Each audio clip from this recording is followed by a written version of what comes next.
नमस्कार, स्वागत है साहित्यिक झरोखा चैनल पर। आज हम करेंगे हिंदी साहित्य भक्ति काल के महत्वपूर्ण प्रश्न। ये पांडे बंधुओं द्वारा जो रचित पुस्तक है हिंदी साहित्य एवं भाषा का वस्तुनिष्ठ इतिहास, उसके प्रश्न है। तो आइए देखते हैं। सूफी कवियों ने परमात्मा को स्त्री तथा आत्मा को पुरुष रूप में स्वीकार किया है। ये मैंने कल भी आपको बताया था कि ये सूफी साहित्य एक ऐसा साहित्य है जहाँ पर स्त्री को परमात्मा का दर्जा दिया गया है और पुरुष को आत्मा का, जबकि संत कवियों ने इसके विपरीत साधना की है। अर्थात संत कवि पुरुष को परमात्मा मानते हैं और स्त्री को आत्मा।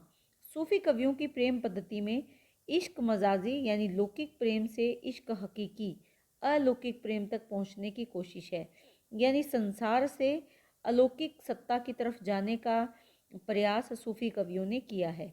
सूफी सिद्धांत में इश्क हकीकी तक पहुंचने के लिए साधक को निम्नलिखित चरण या अवस्थाओं से गुजरना पड़ता है। उसमें सबसे पहले अगर देखें, मनुष्य के 4 विभाग किए हैं इन्होंने, 4 ही जगत माने हैं और साधक की 4 ही अवस्था मानी है। इसमें सबसे पहला जो मनुष्य का विभाग है वो है नफ्स, यानी विषय भोगवृत्ति इंद्रिय। ये आमले नासूत, यानी इस जगत को क्या कहा है, भौतिक जगत को आमले नासूत इन्होंने माना है। और साधक की इसमें जो अवस्था है वो क्या है, शरीयत है। धर्म ग्रंथों का विविध निषेध है इस अवस्था में, यानी साधक यहाँ पर धर्म ग्रंथों से नहीं जुड़ता, वो केवल भौतिक संसार में ही जुड़ा रहता है, भोग वृत्ति में ही उलझा रहता है। दूसरा क्या है, रूह। मनुष्य के 4 विभाग हैं, उसमें से दूसरा विभाग है रूह, यानी आत्मा या चित्त। इससे जगत कौन सा माना है, आमले मलकूत, यानी चित्त जगत। इसे इस अवस्था को क्या कहा है, तरीकत कहा है। इसमें हृदय की शुद्धता होती है, यानी इसमें हृदय शुद्ध होता है। और चित्त जगत, इस जगत को कहा है। यहाँ पर आत्मा और चित्त मनुष्य के जो है वो जागृत हो जाते हैं और वो हृदय की शुद्धता यहाँ पर साधक के द्वारा की जाती है। उसके बाद क्या है, कल्ब। कल्ब यानी हृदय। यहाँ पर जगत की अगर बात करें तो आमले जबरूत या आनंद में जगत की यहाँ पर कल्पना की गई है। साधक की अवस्था यहाँ हकीकत है, भक्ति उपासना से उसे सत्य का ज्ञान हो जाता है। उसके बाद है अक्ल, यानी बुद्धि।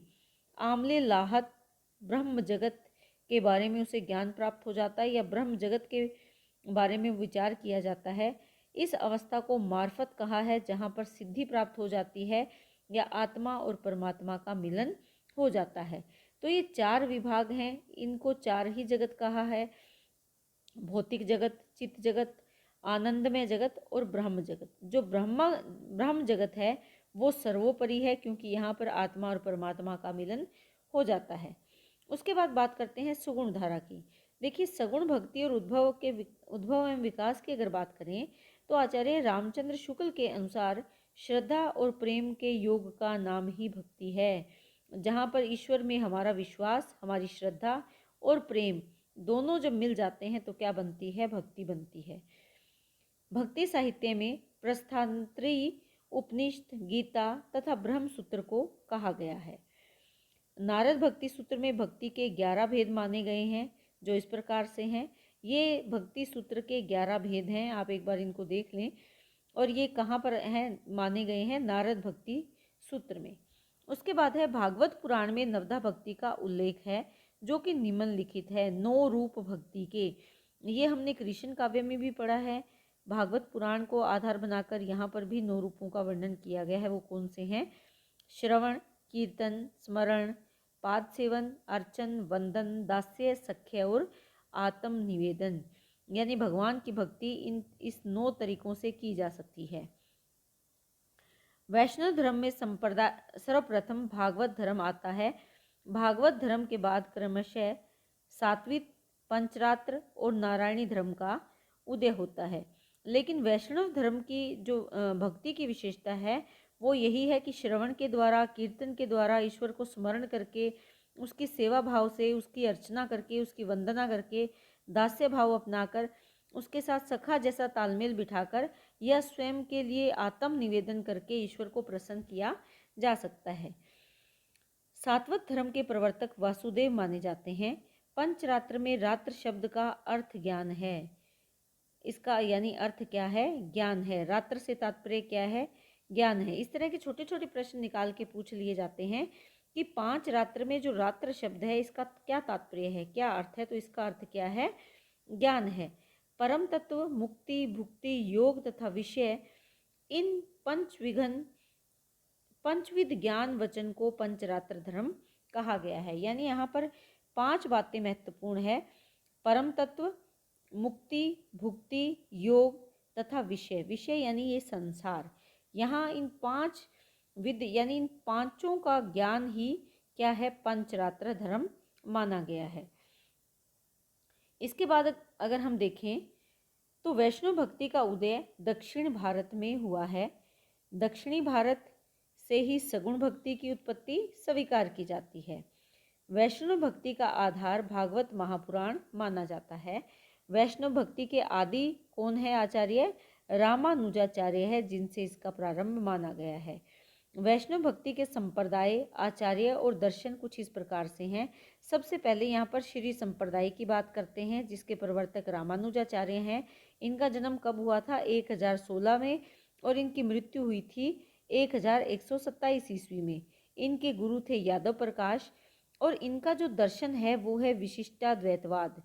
जन्म स्थान इनका कांचीपुर है, जो कि कहाँ है? दक्षिण भारत में है। इसीलिए माना गया है कि भक्ति का आगमन कहाँ से हुआ? दक्षिण भारत से हुआ। उसके बाद जो ब्रह्म संप्रदाय है, मध्वाचार्य इसके प्रवर्तक हैं। 1199 ईस्वी में इनका जन्म माना गया है। गुरु यहाँ पर अज्ञात हैं। दर्शन की अगर बात करें तो इनका दर्शन द्वैतवाद है। इनका जन्म स्थान बेलीग्राम है। रुद्र की अगर बात करें तो विष्णु स्वामी इसके प्रवर्तक है। रुद्र संप्रदाय के 1300 ईस्वी में विष्णु स्वामी का जन्म हुआ, और इनका मुख्य जो दर्शन है वो क्या है? शुद्धाद्वैतवाद है। उसके बाद सनकादि संप्रदाय की बात करें, इसके प्रवर्तक निम्बार्काचार्य हैं। 1114 ईस्वी में इनका जन्म है और 1162 ईस्वी में इनकी मृत्यु है। इनके गुरु कौन है? नारद मुनि है, और इनका जो दर्शन है निम्बार्काचार्य का वो द्वैताद्वैतवाद है, और निम्बापुर में ही इनका जन्म माना गया है। अब देखते हैं रुद्र संप्रदाय। रुद्र संप्रदाय वल्लभाचार्य का। देखिए, रुद्र संप्रदाय विष्णु स्वामी का भी है और रुद्र संप्रदाय वल्लभाचार्य का भी है। वल्लभाचार्य का जन्म 1478 ईस्वी और मृत्यु 1530 ईस्वी। वल्लभाचार्य के जो गुरु हैं वो कौन है? विष्णु स्वामी है। इनका दर्शन कौन सा है? शुद्धाद्वैतवाद दर्शन है, और चंपारण में इनका जन्म स्थान माना गया है।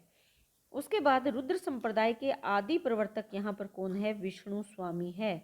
यानी जो रुद्र संप्रदाय है इसके आदि प्रवर्तक या जो प्रथम प्रवर्तक है वो कौन है? विष्णु स्वामी है। किंतु कई विद्वान इनका प्रवर्तक किसको मानते हैं? वल्लभाचार्य को मानते हैं। दक्षिणी भारत के वैष्णव भक्तों को आलावार कहते हैं।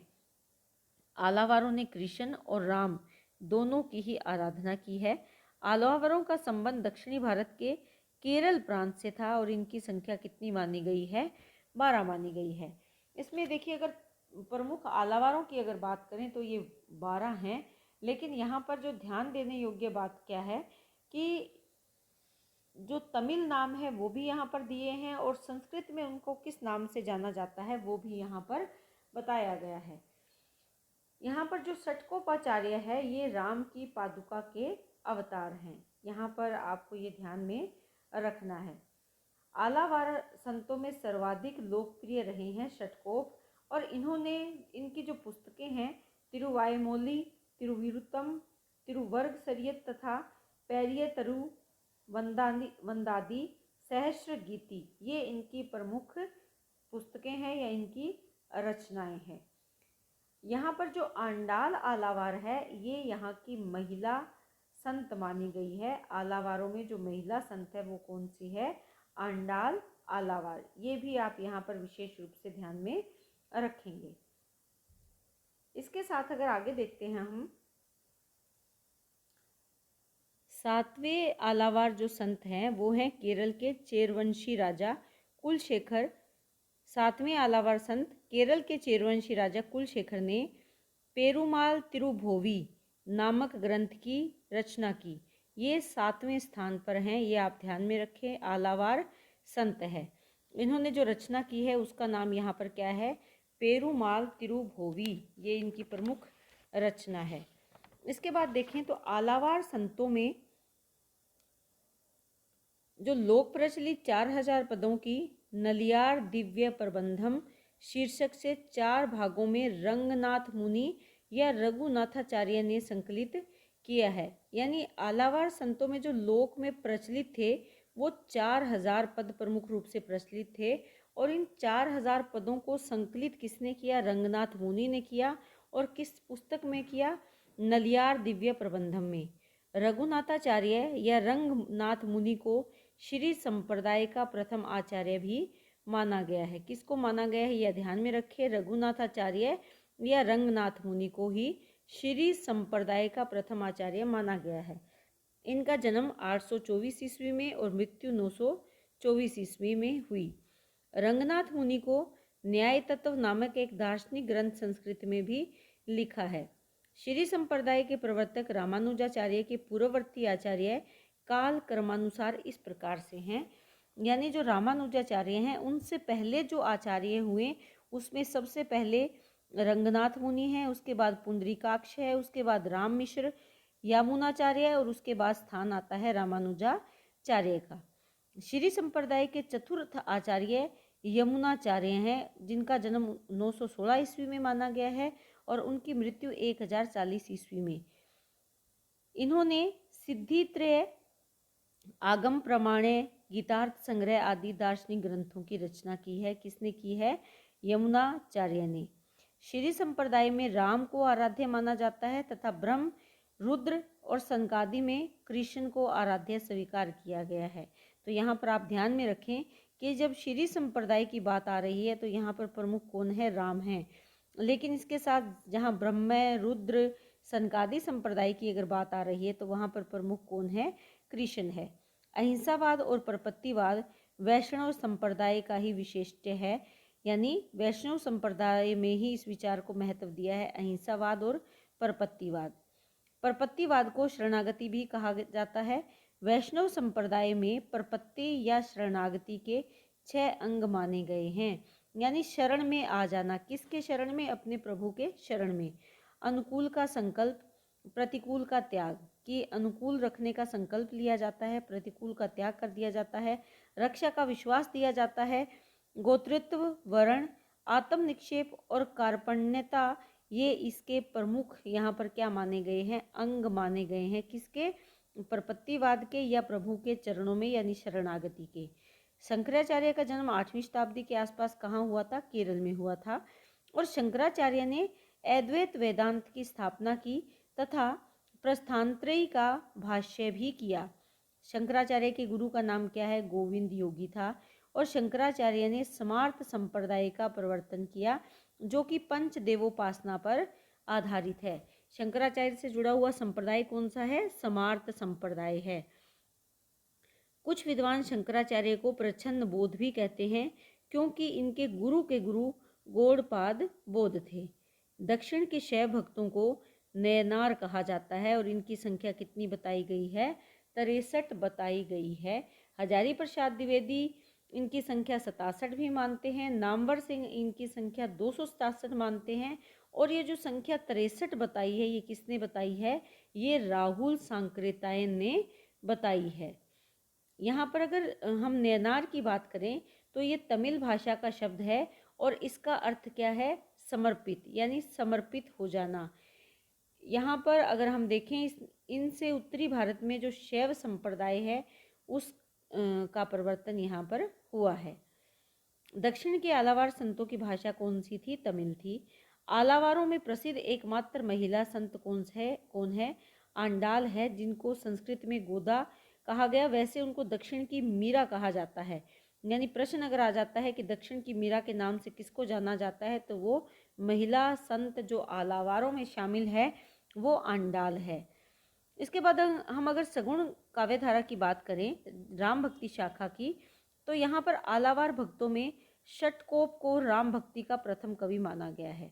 यानी जो षटकोप है ये कौन है, ये राम भक्ति के उपासक हैं। ये जाति से शूद्र थे और इनकी रचना कौन सी है, सहस्र गीति। और इन ऐसा माना जाता है कि राम की चरण पादुका के अवतार थे षटकोप, तो इसीलिए इनको राम भक्ति का प्रथम कवि भी माना जाता है।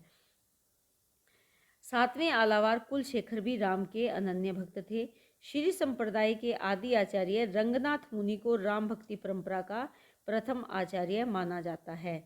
यानी जो श्री संप्रदाय के आचार्य थे, कौन थे? रंगनाथ मुनि। उनको भी राम भक्ति परंपरा का प्रथम आचार्य माना जाता है। ये यहाँ पर ध्यान दें, जो षटकोप हैं ये प्रथम कवि हैं और जो रंगनाथ मुनि है ये प्रथम आचार्य हैं। श्री संप्रदाय में विष्णु और लक्ष्मी की उपासना मान्य है, यानी विष्णु और लक्ष्मी की जो है उपासना या आराधना इस संप्रदाय में की जाती है। तो ये हमारे आज के भक्ति काल से संबंधित महत्वपूर्ण प्रश्न है। उम्मीद करती हूँ कि ये प्रश्न आपके लिए उपयोगी सिद्ध हों, ऐसी मेरी कामना है। बहुत बहुत धन्यवाद।